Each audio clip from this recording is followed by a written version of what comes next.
52 सवयी ज्या तुमचं आयुष्य बदलू शकतात. हॅपीएस्ट हेल्थ मराठीवर दर आठवड्याला नवीन टिप मिळवा. हे सोपे उपाय तुमच्या दैनंदिन दिनचर्येत जोडा आणि एका वर्षात स्वतःमध्ये आरोग्यदायी बदल पहा. सवय नंबर 17. थांबा. एक सोपा पण प्रभावी संपूर्ण शरीराचा व्यायाम. जर तुम्ही असा व्यायाम शोधत असाल जो प्राचीन, सोपा आणि प्रभावी आहे, फक्त थांबा. होय, डेड हँग हा माणसांनी केलेल्या सर्वात जुना संपूर्ण शरीराचा व्यायाम असू शकतो. आपल्या पूर्वजांनी झाडांच्या फांद्यांना धरले. आधार, अन्न, सुरक्षितता आणि चढाईसाठी त्या प्रक्रियेत त्यांनी वरच्या शरीराची ताकद, पकड, शक्ती आणि चपळता वाढवली. स्ट्रेच तुमच्या फिटनेस रुटीनमध्ये परत आणू शकता आणि तुमचे शरीर आनंदी राहील. हेड हँग कसा करावा? मजबूत ओव्हरहेड बारच्या खाली उभे राहा. वर पोहोचून धरून पाय जमिनीवर उचला. सुरुवात थोडी करा. 10 सेकंद श्वास घेत राहून. जसे तुम्हाला सोपे वाटेल तसा वेळ हळूहळू वाढवा.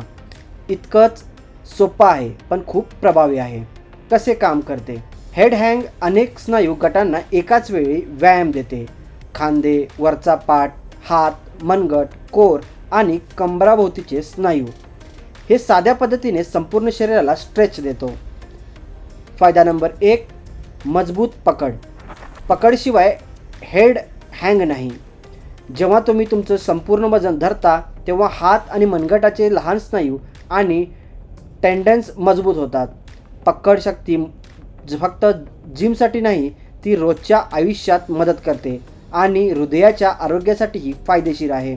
जार सहज उघडता, चढता, वाहता किंवा चालताना येत असेल तर तुमच्या पकडेला धन्यवाद द्या. फायदा नंबर 2. वरच्या शरीराचा स्ट्रेच.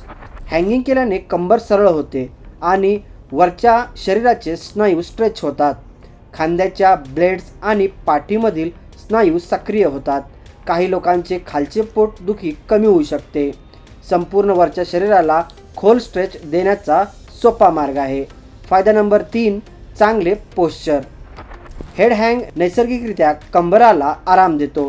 हे मऊ ऊतकांवर आणि स्नायूंवर दाब कमी करतं. बसताना किंवा उभे राहण्यावर पोश्चर सुधारतं. फायदा नंबर 4. श्वास सुधारतो. हँगिंग करताना छाती उघडते, खांदे विस्तारतात आणि फुफ्फुसांची क्षमता वाढते. काळानुसार हेड हँग तुम्हाला खोल श्वास घेण्यास मदत करतात आणि सहनशक्ती सुधारतात. सावधानता. सुरक्षित योग्य उंचीचा मजबूत बार वापरा. नवशिक्यांकरता मार्गदर्शनाखाली सराव करा. झटक्याने हालचाल टाळा. पकड जास्त आणू नका आणि वेदना वाटल्यासारखे थांबा. कधीकधी सर्वात सोपे व्यायाम हेच सर्वात प्रभावी असतात. रोज काही सेकंद थांबा. तुमचे शरीर हळूहळू मजबूत करा.